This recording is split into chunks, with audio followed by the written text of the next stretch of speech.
CM साहेब तुमच्याकडे जे स्वप्न रामोशी बेडर समाजानं पाहिलं ते तुमच्याकडून पाहिलं, त्याची एक छोटीशी चित्रफीत आपण या ठिकाणी तयार केली.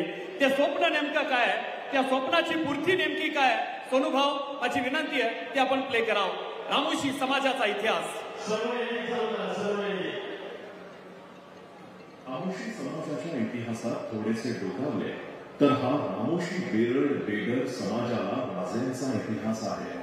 महान शिवभक्त बेडर काळप्पा नाईक, रामोशी बेडर राजा म्हणून इमानी पुलिकेशी नाईक, राजा कुमार रामा नाईक, हक्का बुक्का नाईक, राजा कृष्ण देवराय नाईक, राजा मदकरी नाईक, राणी यल्लम्मा नाईक हे राजे होऊन गेले. त्याचप्रमाणे छत्रपती शिवाजी महाराजांचा स्वराज्याचा तिसरा डोळा म्हणून ओळख असलेले बहिर्जी नाईक, इंग्रजांविरुद्ध पहिले बंड पुकारणारे आणि इंग्रजांना सरो की पळो करून सोडणारे आद्य क्रांतीवीर राजे माजी नाईक असे महान राजे या रामोशी बेडर समाजात होऊन गेले. समाजात भयान अशांतता होते.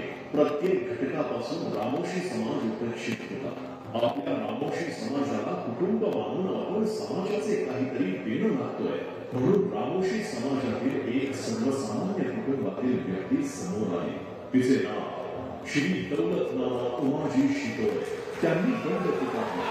आद्य क्रांतीवीर राजे उमाजी नाईक यांची जयंती शासकीय व्हावी, समाजाला मूलभूत गरजा हक्क मिळावे म्हणून आंदोलन रूपी लढा चालू केला.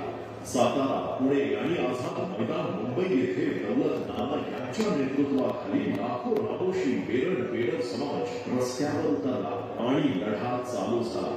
हे सर्व आंदोलन पाहून, प्रतिसाद पाहून, समाजाच्या अडचणी ओळखून रामोशी समाजासाठी 2014 एक सूर्य उदयास आला. महाराष्ट्राचे लाडके मुख्यमंत्री त्यांनी क्षणाचाही रामोशी बेडर समाजाची मागणी मान्य केली. ती म्हणजे आद्य क्रांतीवीर राजे उमाजी नाईक यांची शासकीय जयंती साजरी करण्याचा जिया काढला. देवाभोवती आद्य क्रांतीवीर राजे उमाजी आर्थिक महामंडळ स्थापन करून समाजातील महिलांना व्यवसायासाठी निधी उपलब्ध करून दिला. बेरोजगार युवकांना व्यवसायाला चालना देण्यासाठी उमाजी नाईक आर्थिक महामंडळाकडून निधी उपलब्ध करून दिला. असे आपले लाडके देवा त्यांनी आपल्या समाजासाठी आनंदाची गोड बातमी आणली आहे.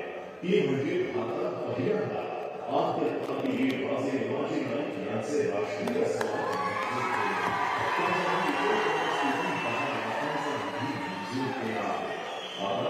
थोडक्यात पाहूया कसे असे हे राष्ट्रीय स्मारक. आद्य क्रांतिकारक राजे उमाजी नाईक स्मारक पुरंदर येथे उभारले जाणार असून हे भव्य स्मारक 40,000 चौरस फुटामध्ये असेल. स्मारक परिसरात भव्य प्रवेशद्वार प्लाझा, मुख्य स्मारक प्लाझा, उमाजी नाईक व इतर वीर पुरुषांचे तळागाळ, स्मारक कार्यालय, अभ्यासिका, कॅन्टीन, प्रसाधनगृहे आणि बहुउपयोगी हॉल अशी सुविधा असणार आहे. सांस्कृतिक दृष्टीने उमाजी नाईकांचा 25 फूट उंच कांस्य पुतळा, भित्तिचित्रे, आकर्षक अॅम्फीथिएटर आणि आधुनिक तंत्रज्ञानयुक्त म्युझियम ही या पवित्र स्मारकाच्या परिसरात उल्लेखनीय बाब ठरते याची खात्री आहे. पार्किंग, आंतरिक रस्ते यामुळे भाविक आणि पर्यटकांना सर्व सोयी सुविधांसह एक अविस्मरणीय अनुभव मिळणार असून ते एक मोठे आकर्षण ठरणार आहे. हे सर्व शक्य झाले आहे फक्त आपल्या लाडक्या देवाभाऊमुळे आणि सातत्याने आपले की देवाभाऊ हाच आमचा देव आहे आणि ते सिद्धही झाले आहे. रामोशी समाजाच्या इतिहासात थोडेसे डोकावले तर हा रामोशी